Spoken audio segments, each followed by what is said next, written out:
Okay, and introduce you. Everyone, welcome to our first installment of the Decision 2020 election series, hosted by the HFMA South region of Florida, as well as Florida AHAM Sunshine Chapter. This is part one of a two-part series, Decision 2020. Today we'll be discussing the platforms, what we know about the two main candidates, and what to expect, what's been put out, and kind of to get a feel for these two kind of visions for healthcare post-election. Again, we'll be hosted today by Paul Miller, part of the AHAM National Legislative Council. And thank you again, Paul. He will also be involved in the upcoming panel discussion on November 5th. So with that, sorry to make you start over, Paul, but I appreciate it, man. Thank you so much. That's all right, no problem. Thank you, Anthony. Thank you, HFMA. Thank you, everybody at AHAM, for having me today.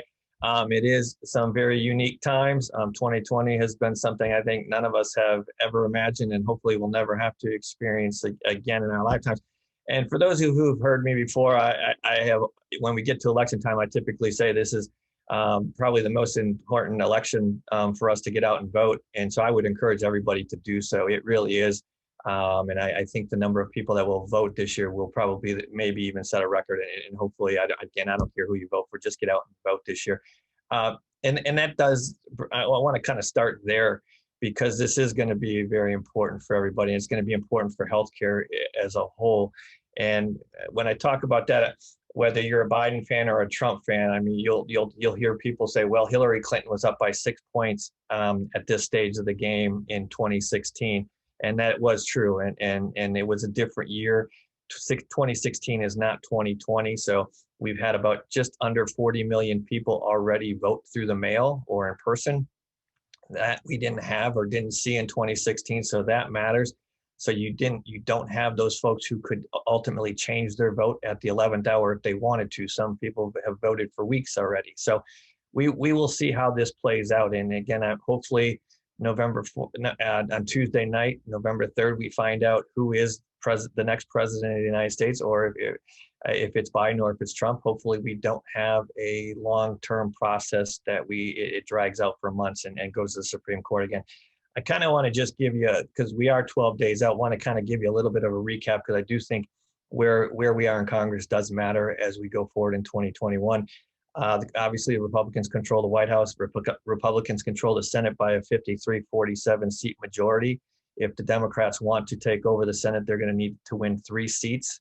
It is possible to do that if they want. And there is another scenario where it becomes a 50-50 split, or still need 4 seats to win the outright majority, 3 if they want a 50-50 split. And so you have Democrats control the House by a 232-197 margin. You have one Libertarian who has used to caucus with the Republicans and now really more focused with the Democrats. And then you have 5 vacancies due to death or illnesses. So we'll see. I fully expect the House to keep control of the Democrats to keep control of the House. That is not going to be an issue. You will have a Speaker Pelosi again for 2021 and 2022. And I know going back to 2016, people have said, well, Nancy Pelosi, she's not a good choice. She's time for her to go. We need some young blood to take over the Democratic Party in the House. And I will tell people, you Democrats, if you're a Democrat, you have found nobody better at this point in time to guide that caucus than Nancy Pelosi. She has done a phenomenal job, in my humble opinion, keeping her ranks in order and keeping her team voting in the same way that they need to, and sending a message to Republicans. So the Senate, that's a different avenue. That has an opportunity. I think early on in this process, people thought it would stay in control of the Republicans. As we've gotten more and more closer to Election Day, there has been the numbers have been switching, and you have seen an opportunity for Democrats to potentially take over the Senate. But again, if you look in the last couple of days, Republican numbers are trending a little bit better. For example, you have Alabama. That will be probably the only Senate seat the Republicans flip from Democrat to Republican, where Doug Jones will likely lose to former Alabama football coach Tommy Tuberville. You have Colorado, that is currently occupied by Senator Cory Gardner, Republican. That will likely be a flip to former Colorado Governor John Hickenlooper. people have already pulled their money out of Colorado because they do think Corey has already lost that seat. And then you have those toss-ups where you have Iowa could be one of those potential flips. Senator Joni Ernst from Iowa, she may lose her seat. She's trailing right now to the Democrat, may lose that one. And then you have folks like Susan Collins, a very moderate Senate candidate from Maine. She has been trailing this entire time. Her only saving grace with the polling numbers that we're looking at right now may be her current Monday. They're going to vote on the nomination of Judge Barrett to the Supreme Court. Susan Collins is going to vote no on that because of the process and going back to 2016 and Judge Garland. We'll talk a little bit about that in a little bit. But that may actually propel her to victory if she's going to win. That will be the issue that helps her do that. And then you have North Carolina. That is a seat that Democrats should have picked up. I say should have because I do think that will remain in Republican hands. Senator Thom Tillis right now he's more of a moderate leaning candidate, I would say, but never really been a darling of the Republican Party or those in North Carolina. And you have a pretty strong candidate on the Democratic side in Cal Cunningham. The problem with that is Cal Cunningham a few weeks ago was brought up that he has been having inappropriate sexual relationship with some of his campaign staff. And so that immediately started to tank his numbers. So you would have thought 6 weeks out from possibly capturing that seat and more likely would have had this not come out. You have to wonder, about someone's judgment when they go and take those types of actions when they're just this close to securing a Senate seat. And then you have seats like Arizona where Martha McSally, that may be a likely flip. She's been trailing. She's picking up in the polls, but I suspect that will be one of those flips where Mark Kelly, former astronaut, picks up that seat. And then you have the seats in Georgia, South Carolina, Michigan, and Montana. South Carolina and Georgia occupied Republicans, Michigan by Democrat, and Montana by Republican. Those may end up staying in the same party's hands that they currently are. And so there's a lot up in the air right now. It's going to depend on really, is this going to be a true blue wave? I think if you've seen or heard the president in the last couple of days, I think they are actually beginning to see that the writing on the wall may be that they don't have enough numbers. They are trying to last-ditch effort to woo suburban women, and I'm not sure 12 days before an election that you can do that. You probably should have been doing that 6 months to a year ago. So we'll see how that plays out. But healthcare, and I mentioned that because healthcare is going to be a focus in 2021 and 2022. It will depend on who controls the House, who controls the Senate, who controls the White House as to how big of a lift gets done, or how much infighting and how much stalemate we have. So it is all going to depend on who controls each of those two chambers. And then I do want to move to the Supreme Court. And I just want to add that if you do have questions, feel free to ask them now or when you think of them. I'm happy to start and stop. I think this is better as an interactive dialogue than it is for me just to sit here and talk to you and throw things out there. But so if you do have questions, I'm happy to stop and answer them and make this an interactive dialogue as we go along. I want to briefly touch on the Supreme Court because we do have a Supreme Court nominee that will get a vote on Monday. The Senate Judiciary Committee met today to actually vote her out of committee. Democrats boycotted that hearing today, so it was only Republicans. Democrats are upset with the process, as you've probably heard. You had Ruth Bader Ginsburg, who passed away several weeks ago, with the president then immediately saying 24 hours after that he would appoint a replacement to that seat. And you had Senate Majority Leader Mitch McConnell from Kentucky saying he will vote on the nominee before Election Day. That got Democrats and still has Democrats very up in arms based on 2016 when Justice Scalia passed away right before the election. And Republicans complained that, you should wait till the next president takes office. And so they would not allow a vote on Judge Garland at the time to take place.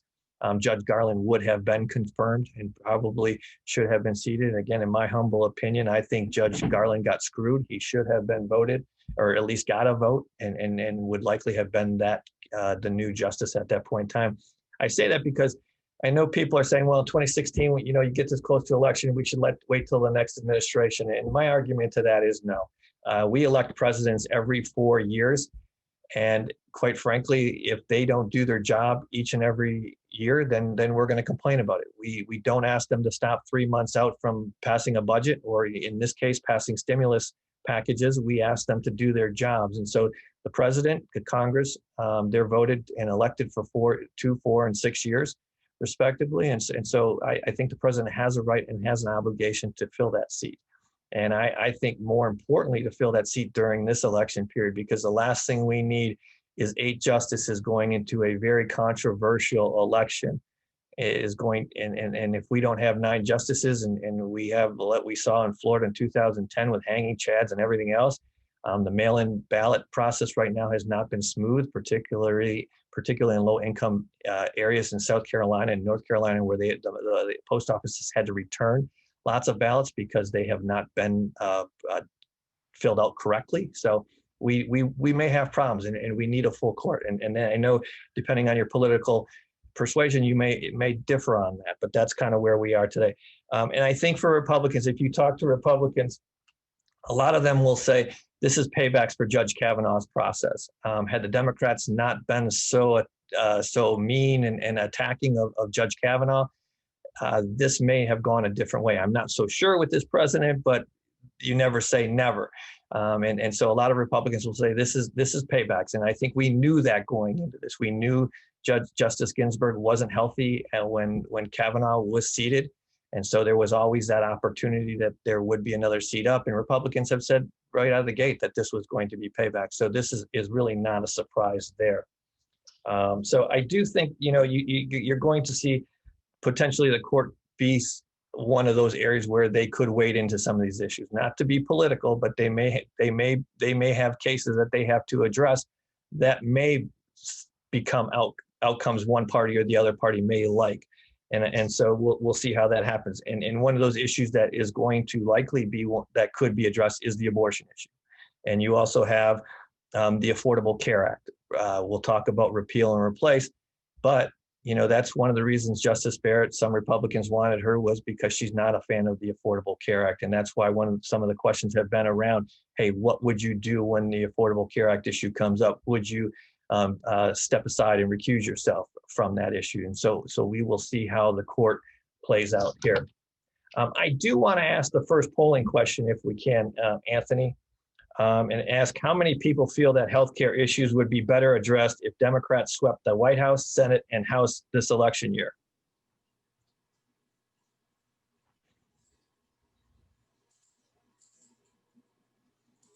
Give everyone another second, and then the results should pop up. Everyone go ahead, and you should have gotten a pop-up with the polling question, so feel free and enter your response.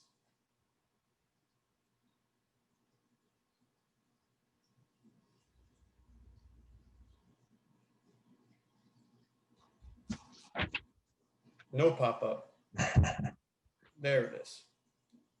All right, looks like 54% no, they do not agree, 33 agree, and 13% unsure.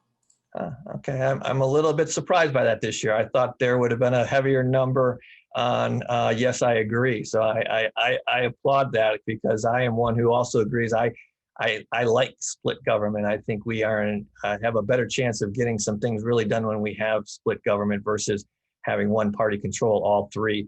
I think over the last 10 years, we've seen when one party controls Congress, they had that majority party has a harder time governing their own caucuses than they do the opposite side. So I do appreciate that and those comments.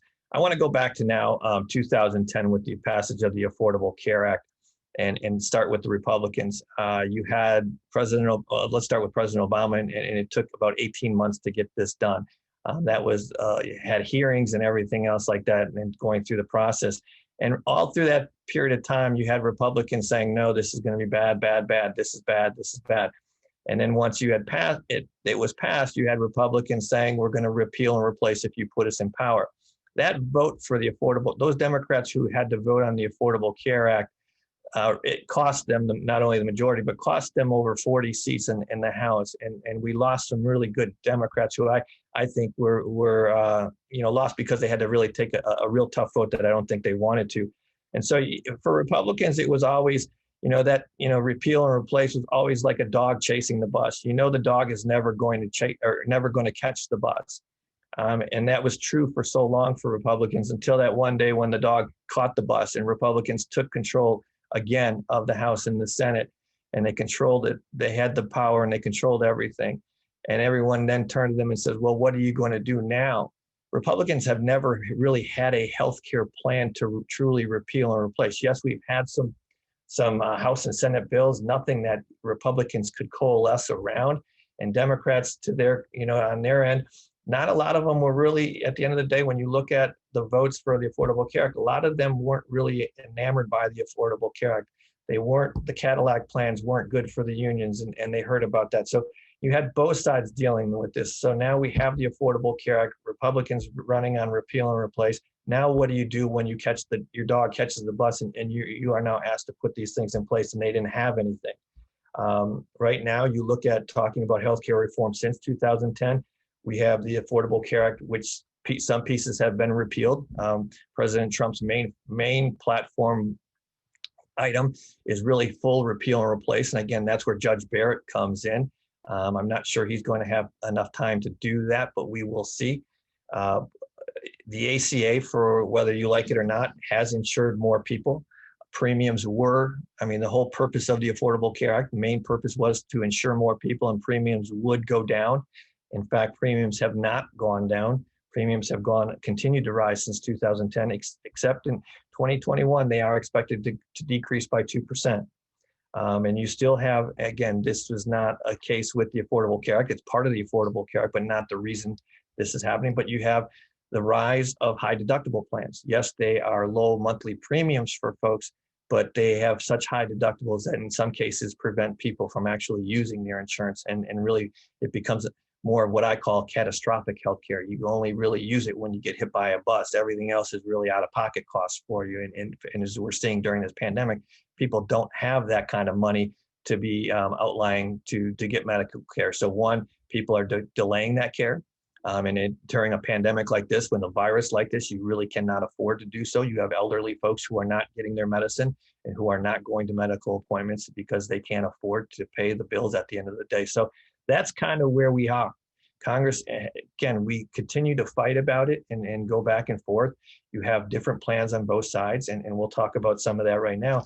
But I think the one issue that Congress has never really addressed and really needs to address if we're talking about true healthcare reform, and that's high deductibles. We've got to find a way to address that so that those come down and the cost of overall healthcare insurance comes down, so that we can actually use this healthcare. Because I look at what I'm paying for my family and for the employees that work for us, it's a ridiculous amount of money, and we don't have a great plan.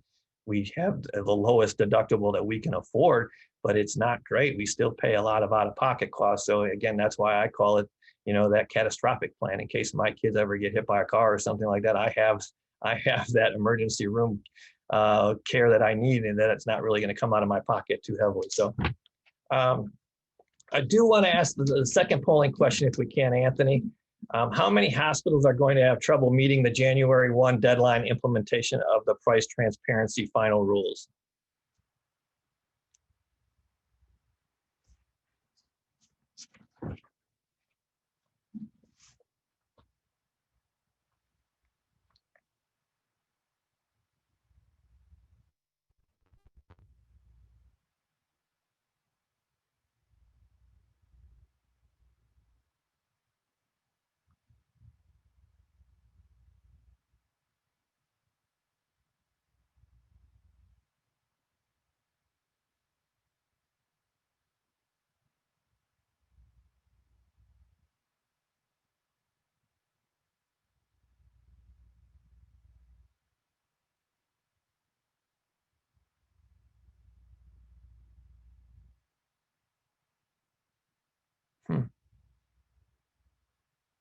Okay.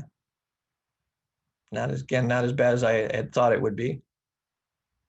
40% still high, but 40% still, for those who are taking steps.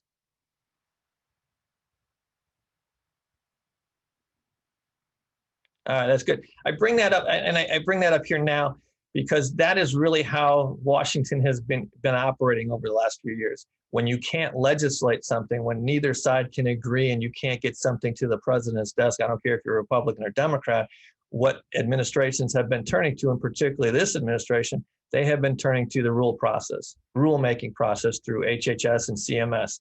And they are doing everything for the last 2 or 3 years. They have been doing as much as they can through rulemaking. And my problem with that is you are now getting rules that don't make a whole heck of a lot of sense. And some of that is with this price transparency.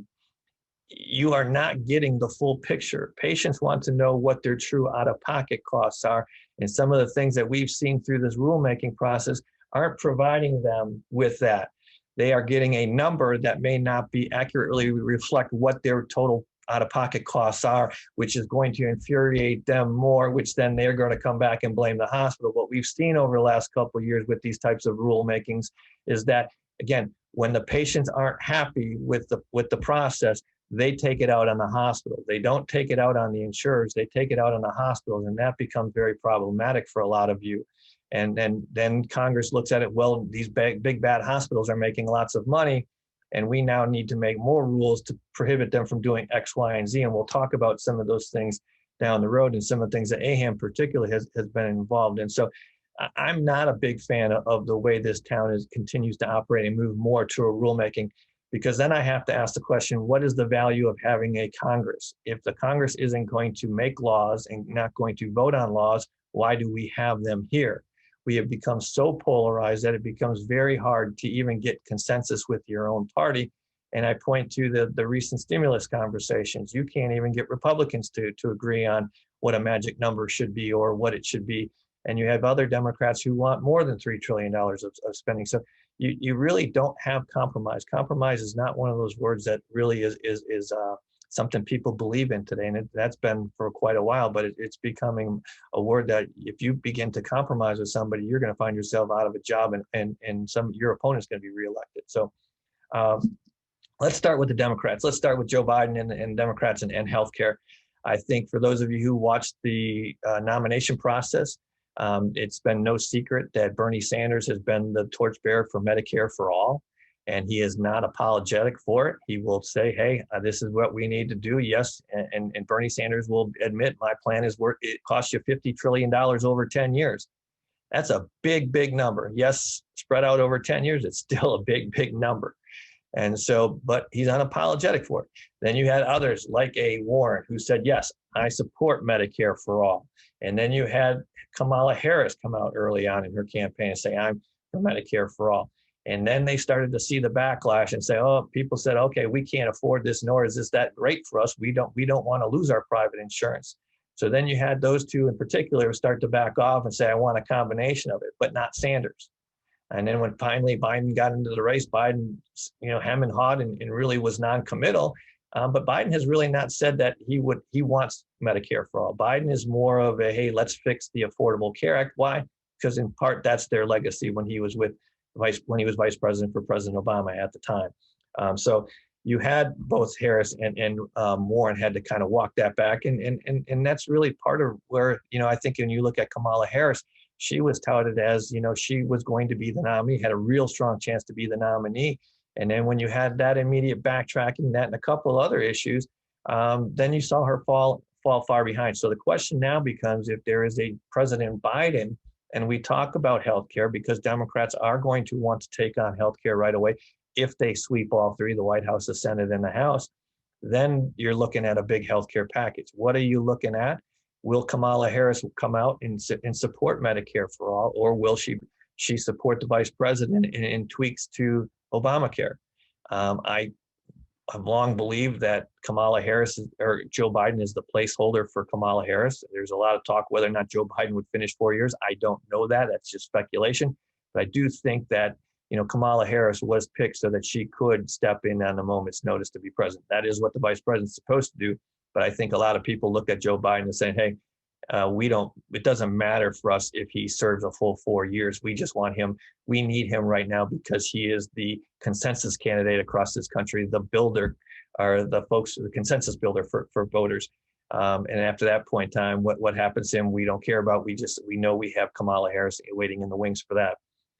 So you have that to worry about. And then you have, quite frankly, the Democrats are starting to see the same problems Republicans have.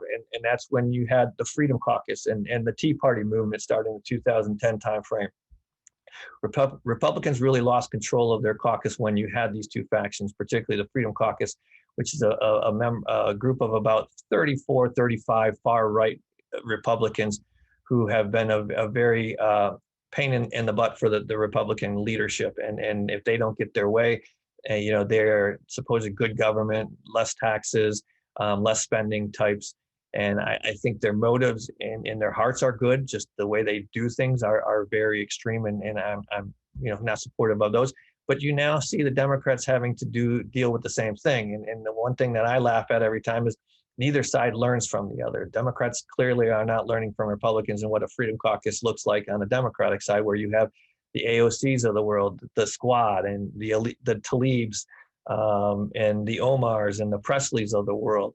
These four women are very far left individuals who have a following across the country within their own communities and a larger platform.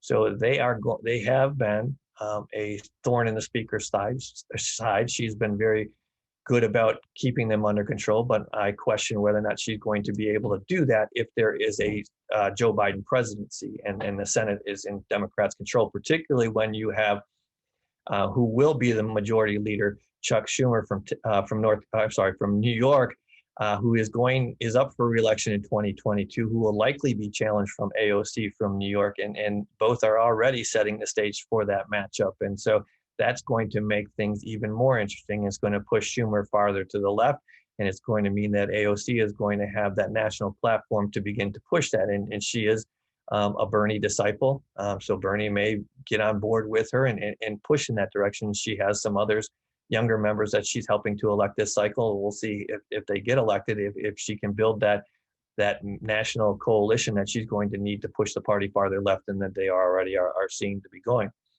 And then if you have Democrats control the Senate, you have Bernie Sanders, who will be chairman of the subcommittee on the Health, Education, and Labor Committee, who will oversee healthcare. And so that is going to be Bernie's platform for Medicare for all. Again, I think Medicare for all is going to be a very tough sell under a Biden administration, just because of where we are with this pandemic. We will have a stimulus package if it does not pass right after the election.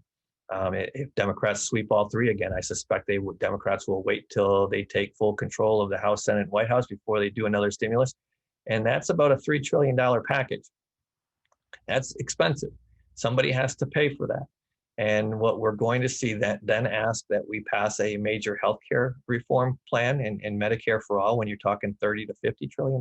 I'm not sure that's going to go over well with the public. If they do try to attempt to do something like that, it will be very short-lived control of the House and the Senate, and probably in 2024, a Republican president would take over again based on that. So it's going to be interesting. I suspect that Joe Biden will move more to fixing the Affordable Care Act and re-implementing some of the things that Trump has done away with, and try to tinker there versus try to this major, massive overhaul. And I think that's where the vice president will try to go and do, but he's not going to be able to get there very easily right now, particularly with the far left like the AOCs of the world. Obviously, Republicans will oppose Medicare for all. They have. And the price tag is one of those things. They will also talk about you will lose your insurance, or your personal or private insurance, and government insurance isn't very good. They will claim, point to some areas of Canada where, you got to wait months to get procedures done and appointments. And so it's both sides not really playing an honest game of telling you the truth, but that's politics. Unfortunately, we are 2020, and the truth seems to be very far and few between these days, and a lot of promises being made without being able to tell you, one, how they're going to do it, or two, how they're going to pay for it. We just continue on one side to hear that the rich people are going to pay for it, and on the other side, it's the free market type of situation. So I don't think either side is really being honest with any of us. Then you have, let's see here, you have if he's president, Biden will likely try to create a government-run option as an alternative to the private health insurance market. That will run into significant opposition from industry groups, and I'm not sure that the president would want to have to take up that fight, but he will be pushed in that direction. He will also look to let federal government negotiate directly with pharmaceutical industry on drug prices, and he will lower the Medicare eligibility age to 60. That is part of his platform. Will he be able to do that? I know both sides are supportive of the pharmaceutical issue. I think they both have a little bit different way of doing it, but I do see at the end of the day, that is one issue where I think you could get consensus in an not early 2021, but in 2021, more likely 2022, on a prescription drug bill.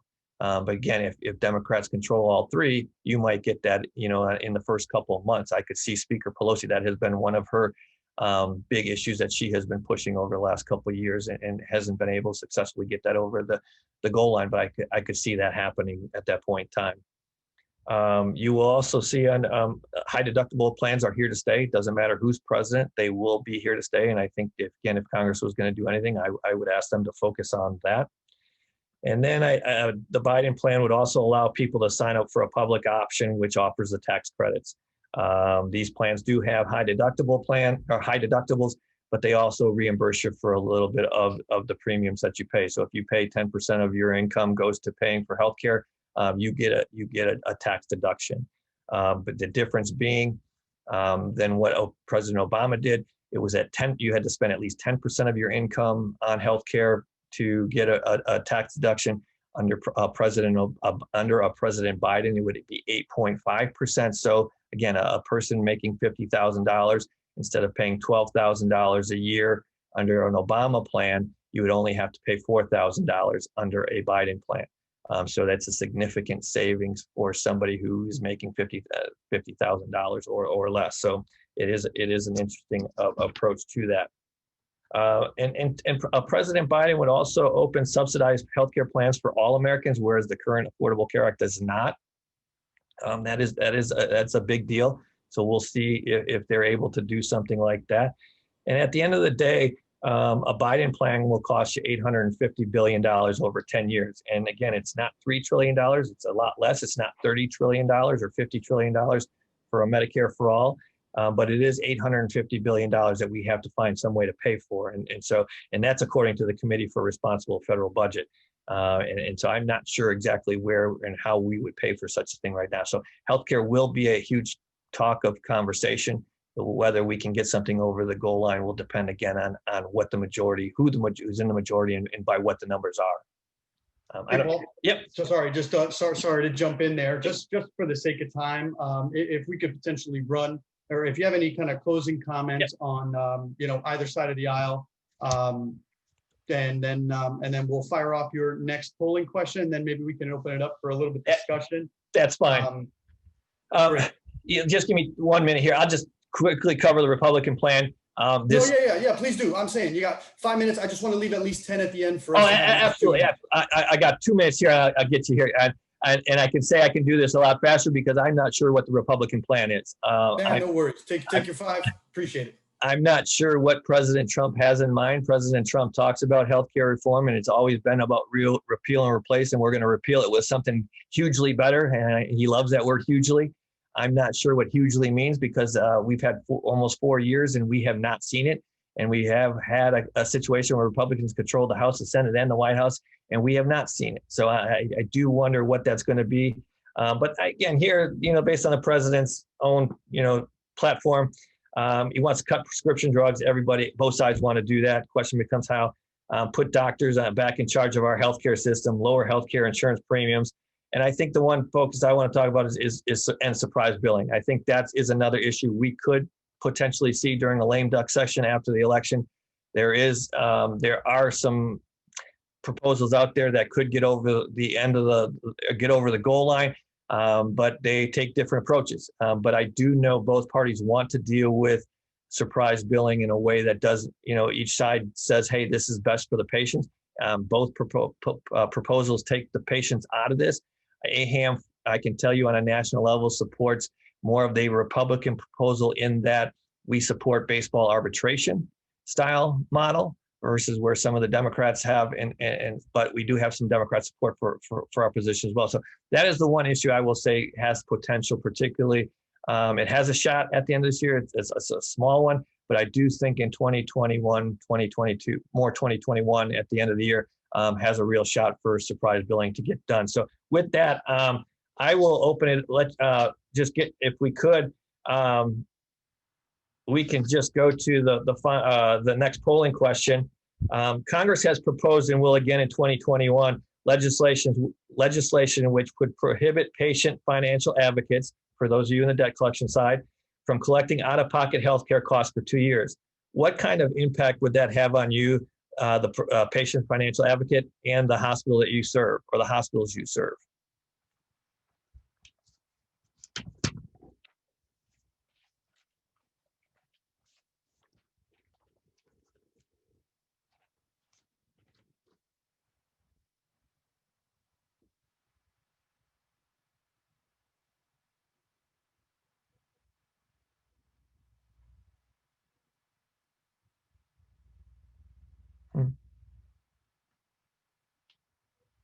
Now that's the number I was hoping for.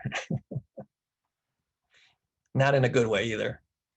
I appreciate that, because that is something, for those of you who are on that side of it, you are being viewed as public enemy number one right now. All the stimulus packages have had some prohibitions against allowing you to go and to have a conversation with patients about their out-of-pocket costs. And that is going to be very problematic, both for you, the patient, and the hospital. As some of our folks on the AHAM side have said, they perform a valuable service to these patients. They help them maneuver a very complicated healthcare system, particularly during this pandemic, when we're not changing healthcare every year, we're changing healthcare every month. And when we're going through a lot of different rulemaking processes, patients don't understand that. They just want to know what the cost is going to be and how they're going to be able to afford it. That's where we call them patient financial advocates. These are the folks who are helping patients maneuver through that, whether they are eligible for charity care, other types of benefits. These are folks who have been very helpful. And if Congress begins to say, hey, you can't talk to them for 2 years, how is a hospital going to collect that bill? Because if a patient says, okay, I've got 2 years, they may forget about it. And they say, okay, well, I'm not going to have to worry about it. They're never going to come after me and be able to collect for it. So it's a problem with the system. It's a problem with what they're trying to propose. We understand what they're hearing and they're seeing within their own states and their districts, but what they're proposing is not the solution. And so we are working on alternatives to that. And I do see the question or the comment here that, again, my comments don't reflect either organization. They are my own from what I am seeing here. So I just, again, I reiterate that based on the comment there. Just want to make sure these are my comments. And so, Anthony, with that, I'm happy to take any questions if there are any. Perfect. Thank you.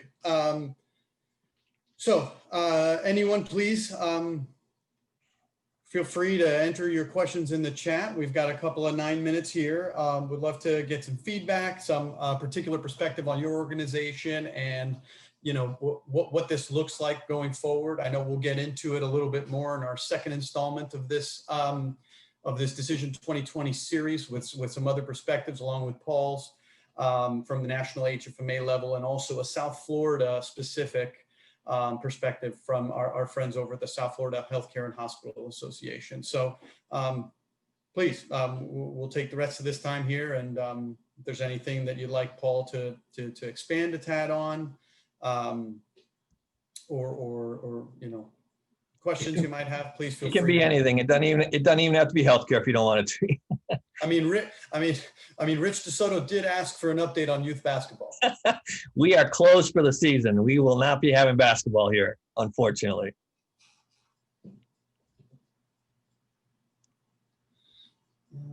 Anybody else? Let's see. I just want to thank everybody again for the patience earlier with with the link issue. So thank you so much. Okay, we've got some questions coming in. All righty. So is there, in your opinion, is there any reason or any sort of, beyond just the usual election kind of craziness, is there any reason you think that the Republican Party is not speaking on their plan specifically? That's actually a very good question. I think when you saw the Democrats take control of Congress 2 years ago, Republicans scrubbed repeal and replace from their websites. Candidates weren't running on repeal and replace. Republicans, quite frankly, can't talk about healthcare because they don't have a consensus position. And part of that, I don't blame those in the House or the Senate, because there are some pretty good plans. I think they're not perfect and they need to be tinkered, and you could, again, build on what's already out there. There is a lot of consensus between Democrats and Republicans that you could take a lot of what's in the Affordable Care Act and make some minor changes to it. So saying that the problem for Republicans is the president. The president has not come out with a definitive plan that they could get behind. They don't know where the president stands on healthcare. And so that's been the biggest problem why they haven't been able to talk about it. It's not a winner for them. They've got no answer for it. So there is another comment. Just, we're keeping it down the middle here. So so there is a comment that says President Trump has already released his version of the healthcare plan. I'm sorry, say it again. That President Trump has already released his version of the healthcare plan. He has, but it hasn't been specifics. What Republicans have wanted is they wanted details, and what some of the things that I have read to you here, they are principles. The president has laid out principles and has wanted the Republicans to implement that. But for Republicans, they don't know what some of that means. Again, there are plans in the House and the Senate that Republicans that they have in both chambers. The problem for Republicans is there has been no one plan that they could rally around.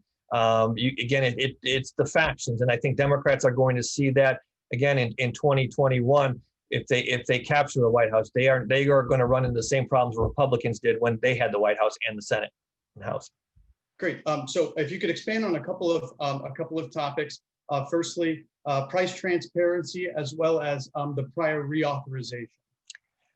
Price transparency, we have AHAM National has been working very hard and aggressively on. What we have done in AHA has also done is asked the administration, has asked Congress to halt and put a moratorium on the rules.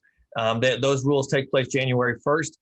Both AHA and AHAM have asked that those rules be put on hold right now. AHAM has asked for a 2-year moratorium. We have had lots of conversations during this pandemic about that, and the conversations were that was not going to work politically.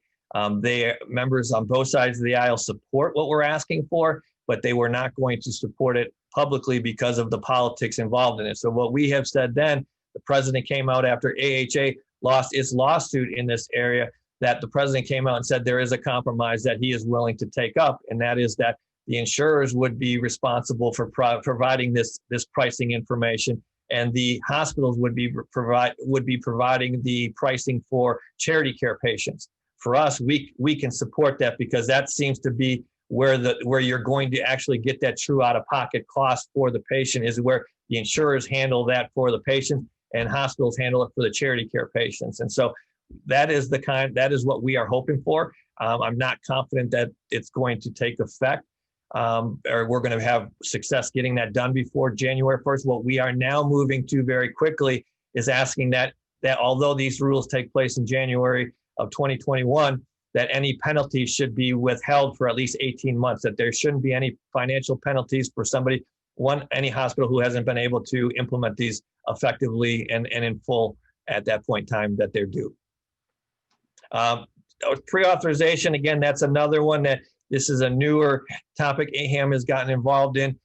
There is nothing new that I can report on that front. As of right now, anything that happens in this area is going to have to be a 2021 item, and that's where AHAM is already starting to plan and starting to educate. We are reaching out to candidates who we think will win various districts and already starting to educate them on our approach and things like that. But nothing is going to happen on that as of right now, legislatively. Great. So is there anything else that you kind of want to close with, or? Yeah, I see the question here on robocalls. That is one that has been continuing to pop up, and one that we continue to work on. Rich Lovich, who is legal counsel for AHAM, National Legal Counsel for AHAM, has been sitting on a committee with the FCC to talk about this, because there has been a rise in robocalls. There has been a rise of scam calls to hospitals and patients.